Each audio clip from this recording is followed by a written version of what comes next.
Hello everyone, welcome back to my channel. So आज का जो टॉपिक है जिस पे मैं आज बात करने वाली हूँ वो है एलील के बारे में। ठीक है, ये इनहेरिटेंस बायोलॉजी का एक टॉपिक है और ये मॉलिक्यूलर बायोलॉजी में भी इम्पॉर्टेंट हो जाती है कुछ केसेस में। एक्चुअली इतना ज़्यादा इम्पॉर्टेंट नहीं होती मॉल बायो में, लेकिन फॉर योर बेसिक्स क्लियरेंस आपको जानना ज़रूरी होता है कि ये एलील क्या चीज़ है। ठीक है, एलील और जीन क्या चीज़ है। ठीक है, जीन तो हमें समझ आ जाएगा क्योंकि एलील का अगर हमें समझ गया तो जीन भी हमें समझ आ जाएगा, क्योंकि जीन एलील से ही बना होता है। ठीक है, तो सबसे पहले हम क्या डिस्कस करने वाले हैं, हम एलील के बारे में पता करते हैं कि ये एलील क्या होता है।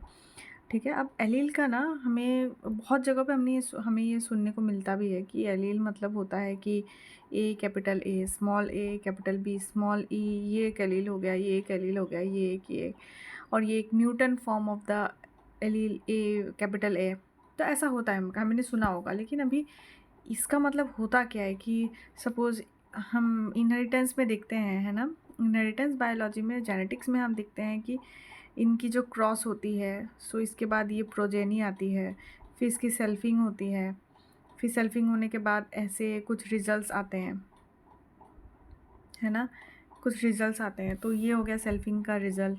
तो ऐसे कुछ हमने चीज़ें सीखी है, देखी है। अब इसका मतलब ये है कि ये क्या चीज़ है और ये क्या चीज़ है, हमें ये जानने की ज़रूरत है। ठीक है, तो मैं आपको बताने वाली हूँ कि ये दोनों का मतलब क्या होता है। तो सपोज़ ये रहा कैपिटल ए स्मॉल ए।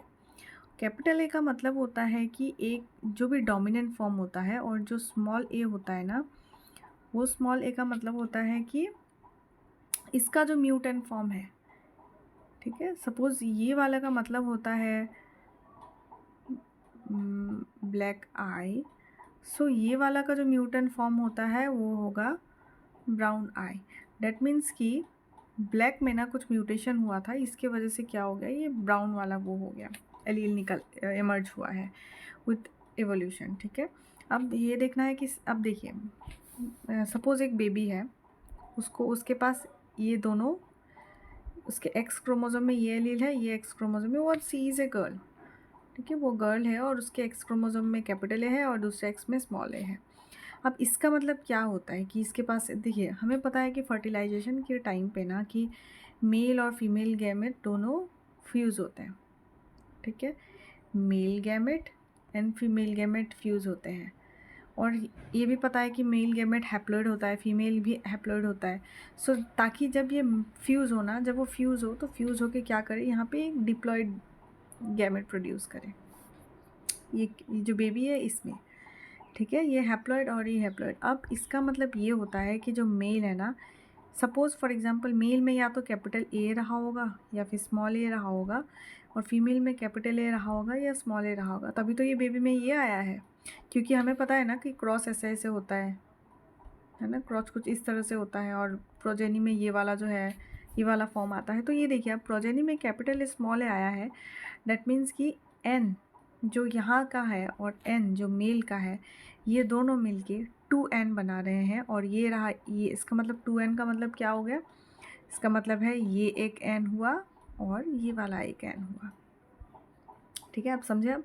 ठीक है, तो मैं आपको फिर से एक बार बता देती हूँ कि दोनों के बीच में डिफरेंस क्या है। सपोज़ मेल के पास था n इंटू फीमेल के पास था n, n मतलब हैप्लॉइड। अब मेल के पास सपोज़ ए है, कैपिटल ए है, और फीमेल के पास स्मॉल ए है।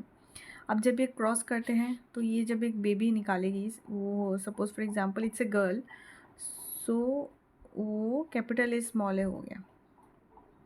ठीक है, अब कैपिटल स्मॉल ए मतलब C is a girl, and plus इसके पास जो है इन दोनों का हैप्लॉइड हैप्लॉइड नेचर वाला जो है ना, ये कैपिटल ए स्मॉल ए, ये वाला मिक्स होके 2n एड अप होके 2n फॉर्म दिया है।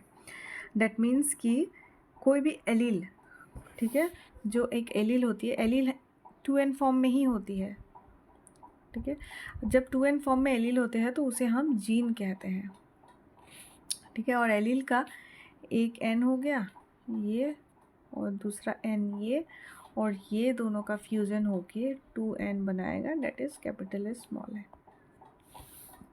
ठीक है, आई होप आपको समझ आ गया होगा कि एलील का मतलब क्या होता है, कि दो मेल एंड फीमेल गैमेट जब वो फ्यूज़ करते हैं, देन आफ्टर फ्यूजन वो एक प्रोजेनी बनाते हैं, और वो जो प्रोजेनी होते हैं उनमें वो दोनों का हैप्लॉइड हैप्लॉइड नेचर जो एडअप होके एक डिप्लॉइड नेचर आ जाता है, and that is in the women itself. वो जो बेबी होता है उस पर होता है वो सारा डिप्लॉइड।